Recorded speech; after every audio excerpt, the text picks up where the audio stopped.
Hey there, art nerds. I've got another watercolor walkthrough for you guys today. If you're one of my patrons on Patreon, you should have access to the printable line art at patreon.com/natosoup. Today, we're working on a round watercolor block. We're using the Mairtini block. I've done a few illustrations on this block, so if you're interested in how this watercolor block handles or for more art utilizing a round watercolor block, make sure you check the description down below.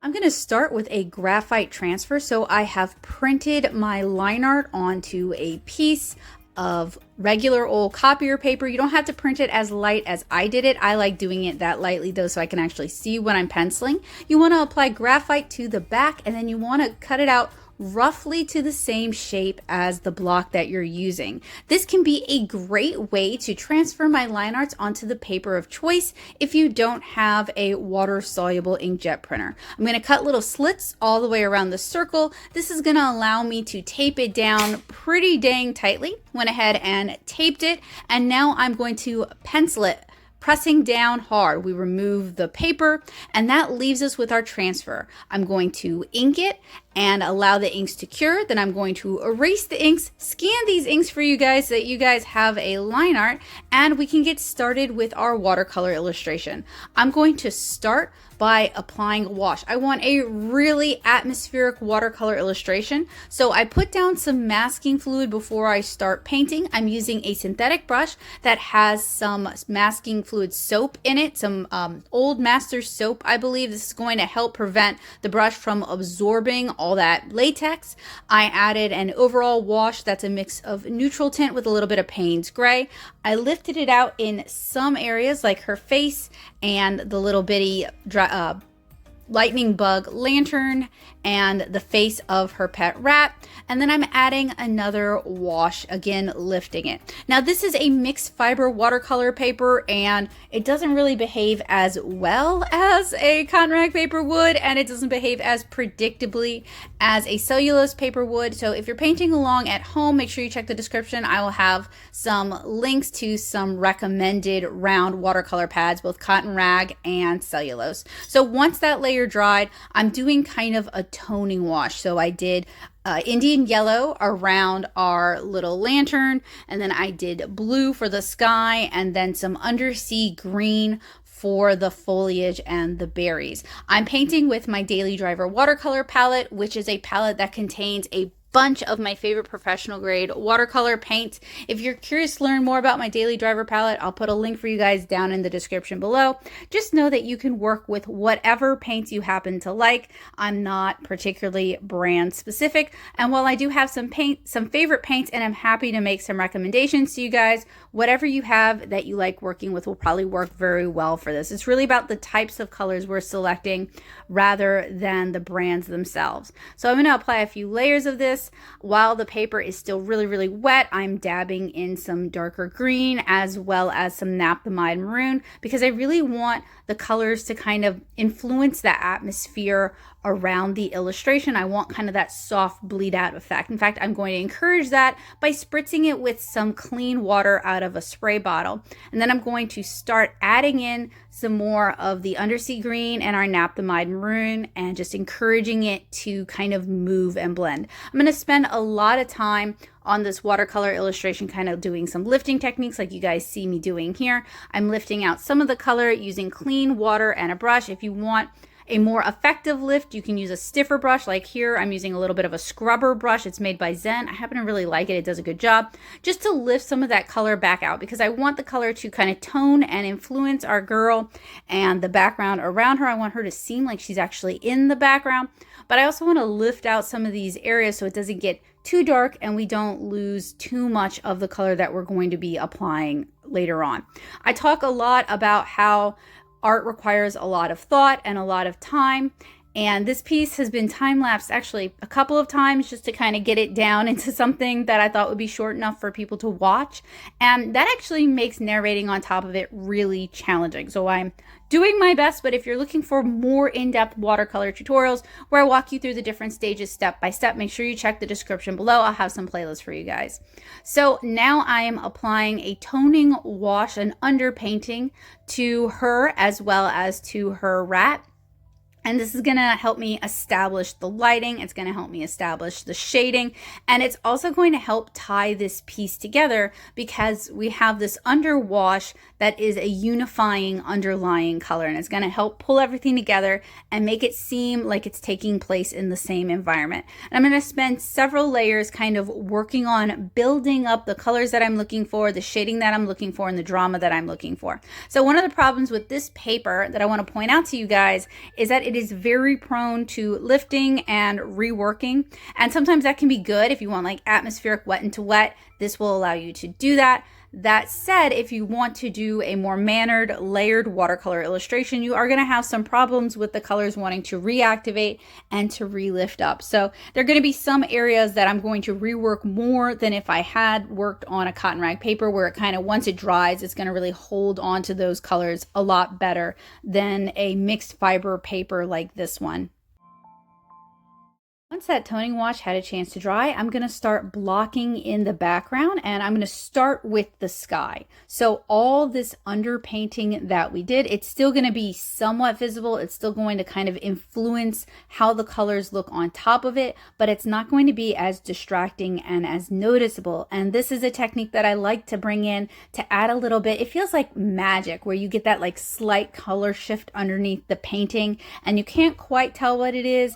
It's much easier to do in digital art, so it's pretty common to see those kind of techniques and effects used in digital art, but in watercolor art, if you're a more advanced artist, it's a technique that you'll see frequently, but sometimes it can be a little bit difficult to control, especially on weird papers like this, and particularly on cellulose papers, which tend to be very prone to lifting and reworking and scrubbing. So it's a technique that you don't necessarily see in watercolor illustrations as much as you should, because it's a great technique and it can really bring some beautiful additional color and depth to your art. So I'm starting to kind of block in the larger, darker washes of the background. I want the background to be really dark and atmospheric because I really want that contrast between the lit areas like her face and her rat's face and the lantern itself and the background, kind of like she's coming in out of darkness. I am leaving some of our, I think I end up making these blackberries in the end. I do end up leaving them not as dark so that we have more color contrast and I can build up more of that story because I don't want to like totally blue everything out. Now, something else about this paper that I want to point out to you guys is unlike a cotton rag paper, it is going to dry kind of muddy. The colors are not going to be as pretty or as vibrant as if you had painted on a full cotton rag paper. That said, I bought this pad and I am determined to use it. So while I am going to point out the flaws so that hopefully you guys can make different choices than I did, I'm still going to use it and I'm still glad I bought it. With this illustration, I have a pretty good idea of what I'm going for, but I'm having some trouble with the paper itself, getting it where I want it to go. So I'm going to spritz it with some water and encourage some more of that color movement and some more of that blooms and just adding some really nice chaotic texture to the background. I'm also going to lift up some areas that I've already wet using a clean paper towel. And I like to use Viva paper towels for that because they have kind of a fabric-like texture, so they don't leave like a specific dot pattern on the paper like some brands of paper towels might do. So now I'm going to use a little bit of negative painting and painting in with an indigo around some of our bramble as well as some of our leaves and some of our blackberries. And as I enter the area from the other side of her head where you can see the silhouette of the leaves, I'm actually continuing that, but I'm going into positive painting now where I'm painting the leaves themselves. And hopefully this will kind of tie both the depth of the foreground with the background itself, and they all feel like they belong in the same environment.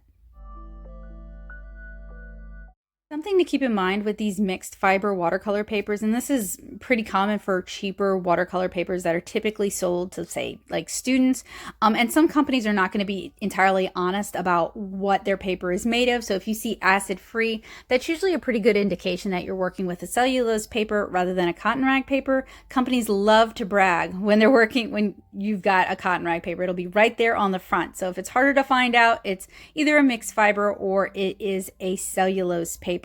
But they tend to be very prone to kind of drying scrubby, kind of drying muddy, the colors being not quite as saturated, and also just being more prone to lifting and bleeding and reworking. So if you're doing an illustration like this one where it's got more layers and you want to do more color effects, it can be more challenging on a paper like this. So I just wanted to give you guys a heads up about that.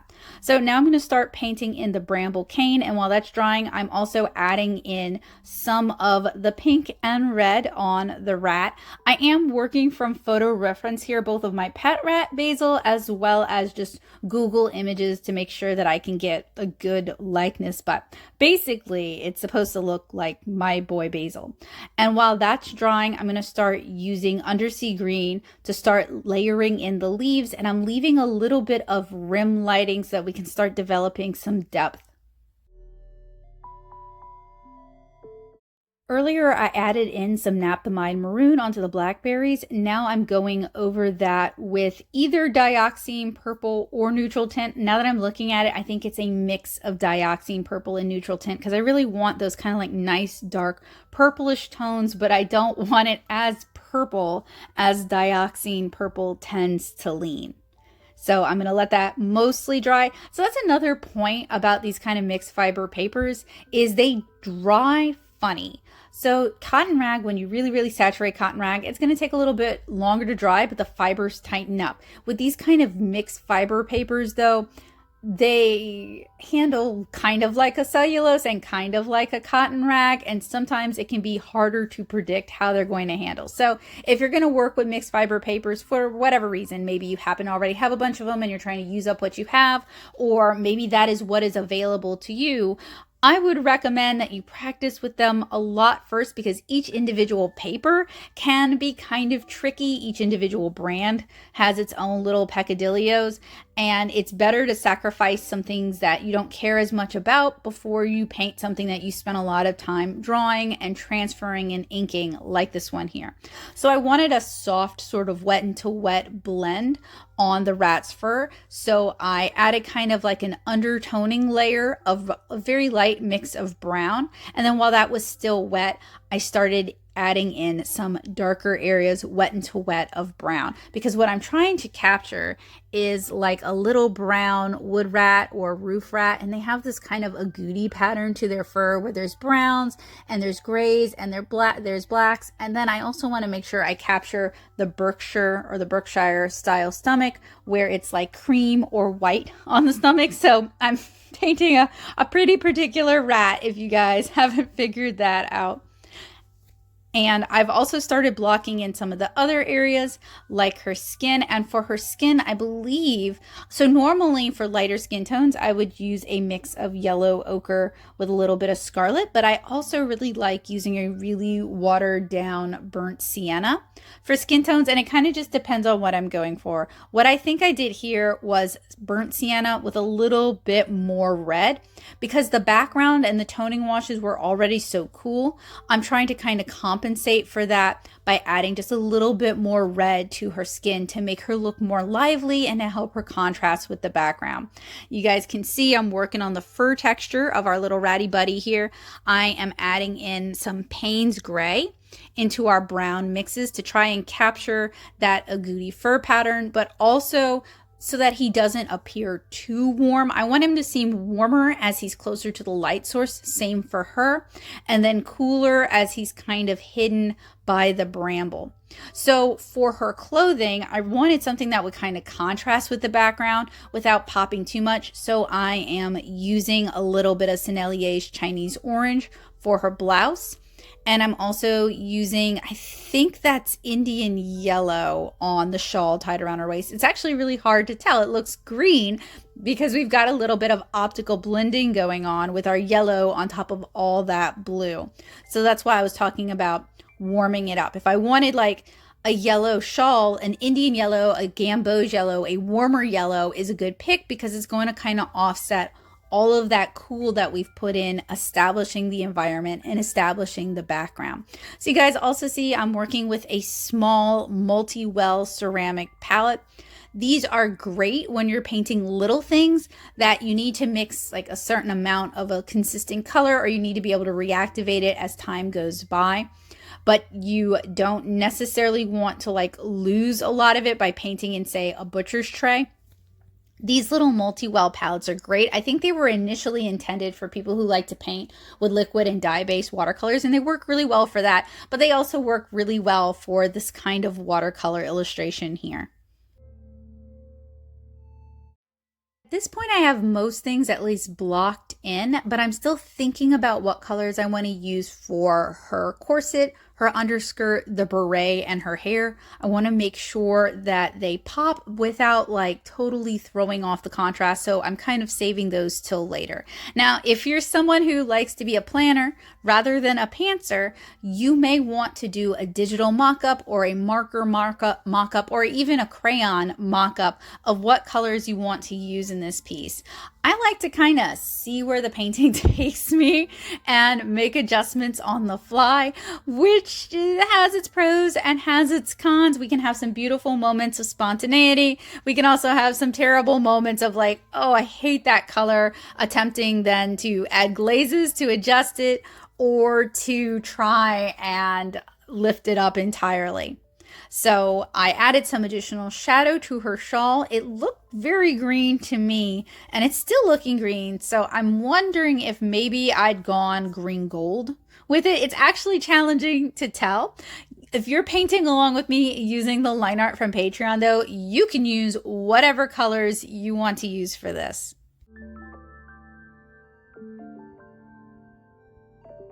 I've pointed out several times that these mixed fibers can be kind of weird. And you can use that to your advantage if you want to rework areas or if you want to kind of get some areas to move or lift. They're very easy to do that, as I'm showing here where I'm lifting a bit of the background, and I'm also trying to encourage some of the blackberries to kind of fade out into the distance, as well as using a scrubber brush to scrub around the lantern and then dabbing in some more yellow so that we can influence that background a bit more.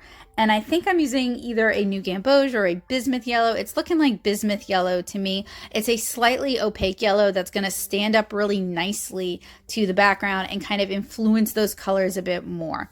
I also decided I wanted to add a plaid pattern to her shawl, so I've started with that, and it's already so dark, so I'm gonna have to go darker for it to be noticeable. Now you can use either gouache or watercolor pencils. Those are a more opaque medium if you want to add surface design and have it stand up on a dark fabric, but you didn't use masking fluid first. I decided to go with Payne's Gray for her corset because I didn't want her outfit to be super busy and super standout or too cheerful, because I'm really trying to go for something that has kind of a sense of mystery, a little bit of a sense of adventure, and maybe a sense of danger to it.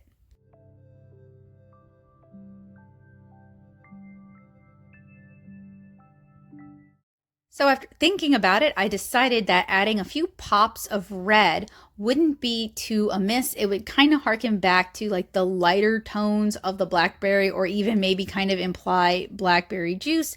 It would also add some vibrancy, and it would be useful in directing the eye. I also worked some of the red into the plaid on the shawl that's tied around her waist, just to kind of create kind of a through line of like this being a cogent outfit.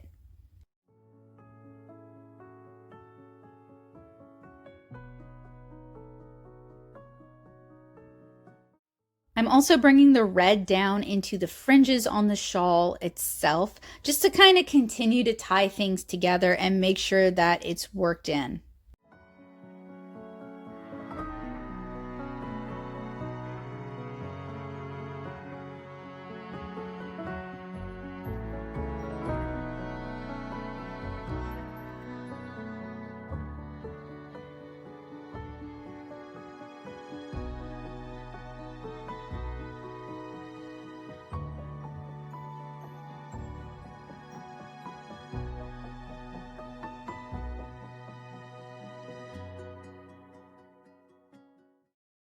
Animal fur is a great opportunity to talk about how when we're building up something, we want to start with really light washes and really chunky applications, and then work our way to more saturated, darker, and smaller applications, because that's going to help us build up kind of that soft fur texture.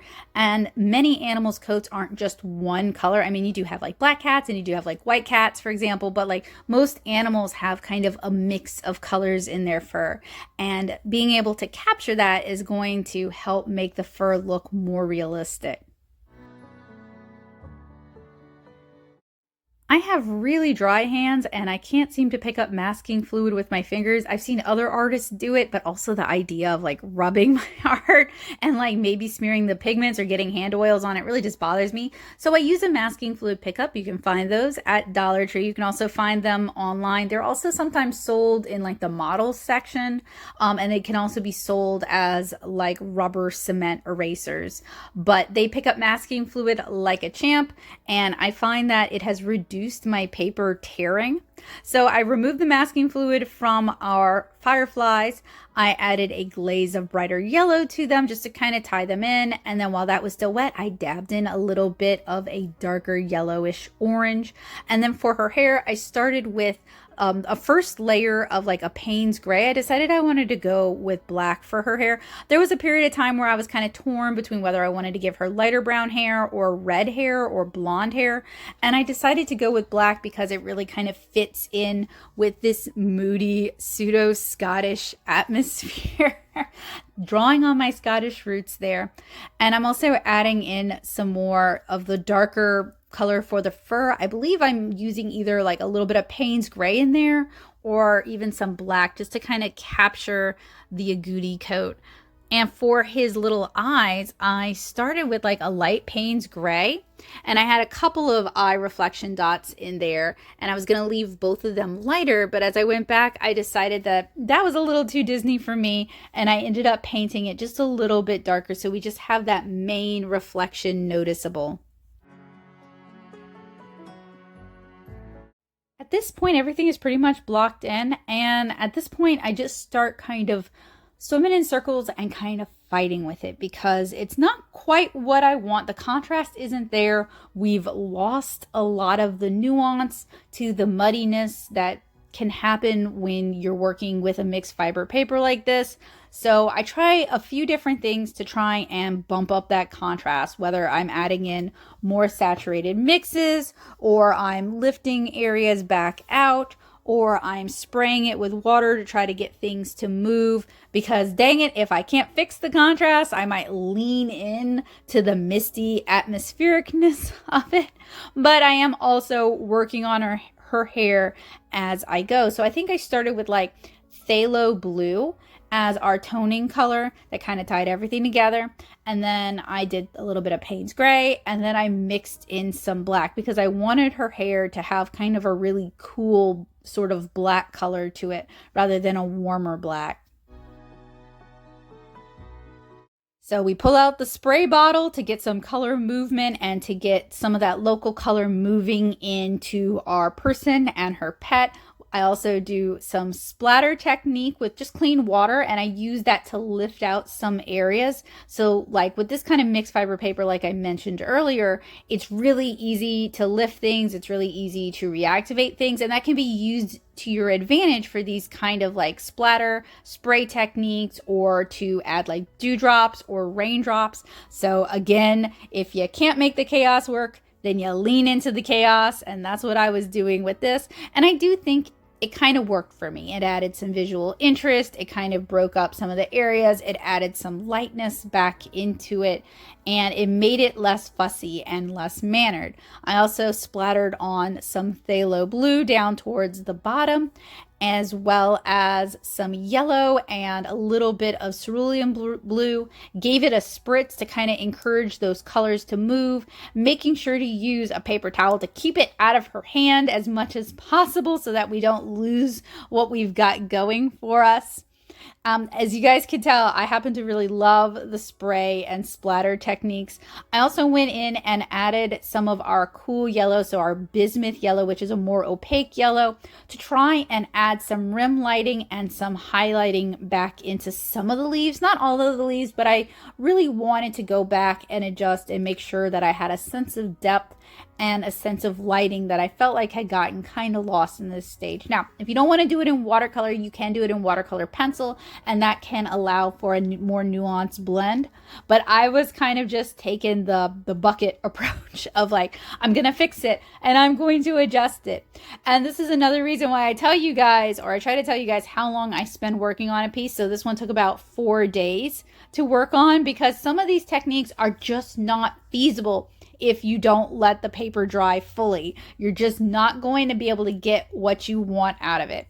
So I pull out the watercolor pencils, and again, I'm still like zhuzhing and trying to fix it and massaging it into place and using my watercolor pencils to add rim lighting to some of the objects and then blending that back out. And just really kind of going back and forth on this. So a lot of watercolor illustration, once you kind of understand the basics of what you want to do, is going to be trial and error and back and forth.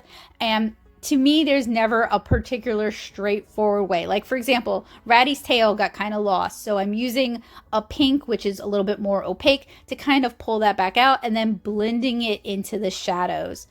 And then I'm also using like antique white to kind of start pulling details on the fur to show some of the rim lighting on the fur, and to pull details on like the muscles so you can see them a little bit better, so it doesn't just turn into like this mass of Ratty. I'm really leaning heavily on my color pencils to try and pull some of that contrast back in, because okay, some of it is definitely me. I made some mud here, but some of this is also a mixed fiber paper that I overworked, and I tried to get it to do too much. But I really wanted to see how much I could push this paper, what I could get out of this paper, because a lot of this is stuff that I know that if I'm working on a cotton rag, I can definitely get it to do it. But I wanted to see if the Mairtini mixed fiber paper would be up to the task. And I've used it several times before, but generally I try to kind of keep it loose. This was the most layered and the most rendered of my Mairtini experiments. And I want to point out, like, the watercolor pencils are the real MVPs of this illustration. I mean, I spent a lot of time just kind of playing around on it and experimenting and adding color to the paper, but I really leaned heavily on the watercolor pencils to make adjustments and to add in color and to add back in opacity and to add in some of those lighter and mid-tones that had just gotten totally blown out. So when I say I really do like watercolor pencils, I just like them for the final stages of an illustration. You guys can see why. And in my earlier days of painting watercolor comics, I really leaned heavily on my watercolor pencils to do a lot of the work. Speaking of, I want to add back some of the contrast, because we worked with a lot of semi-opaque and opaque colors on this one. And also I just made a lot of mud, and these mixed fiber papers don't really take in the pigments the way a cotton rag paper will do, so it can make it look more muddy. And I have found that re-inking just selectively areas that need it either for contrast or for clarity can really help tie the piece back together. And I like to do this typically before I go in with gouache to add in the final highlights.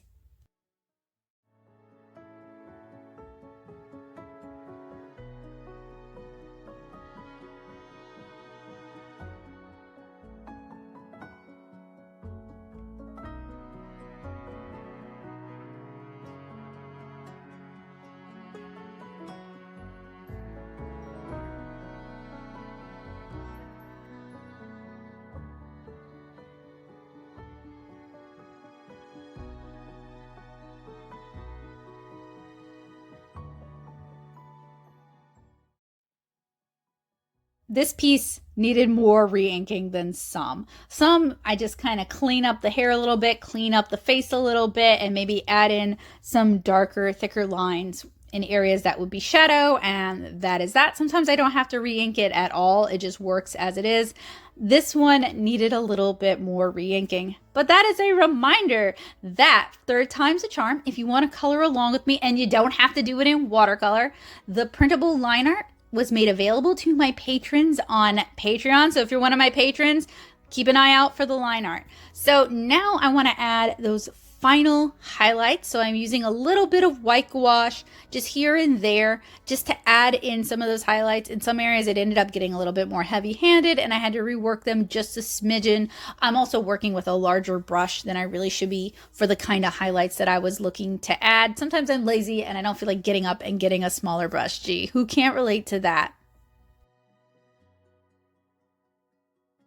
So I'm not really a gouache artist. I don't really have particular opinions on gouache or the quality of gouache. Basically, I just use white gouache. I typically use Winsor & Newton's white gouache because I can find it just about everywhere. And I am a bad person and I use it straight from the tube, literally dipping my brush into the tube because I used to do like a little pate on the side of my work and I ended up just wasting a lot of gouache this way. So I have no advice and no opinions on gouache other than you want it to be about the consistency of heavy cream and you can lift it up and you can blend it out because it is an opaque watercolor. So a lot of what works for watercolor you can use for gouache, and if you let it dry you can kind of sort of paint on top of it. So if you're looking to add like a pastel for whatever reason, maybe as a highlight, you can paint it with a light layer of gouache, let it dry, and then go over it with your color. It'll reactivate the gouache just a little bit, but you'll get that lighter sort of pastel color. It is also going to be more opaque though. And of course, I can't leave well enough alone, so I added some clean water on top of my blackberries, and I'm lifting off some of that darker color just so that we can get kind of that lighter mid-tone value on such dark berries.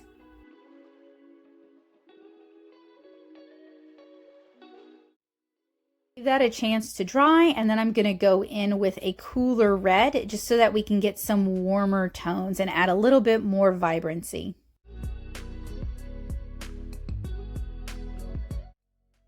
So when working with a round watercolor block like this, it is glue bound basically all the way around except for a little 1-inch opening. So I'm going to use a very fancy palette knife to carefully remove it from the block. So I insert the palette knife into that opening and I just kind of pull like if you were using a letter opener on a letter, same sort of thing. So much easier than just trying to pull it off by hand or using an X-Acto knife. And you don't have to use a fancy palette knife. You can use a cheap one, but I do recommend using a palette knife. It makes it so much easier. And there we have it, another completed watercolor illustration. Thank you guys so much for painting with me. I really enjoyed painting this illustration, and I hope you guys enjoyed hanging out with me and helping me paint, joining me for the process. If you guys like my art and you'd like to see more of it, please consider checking me out on these social media sites.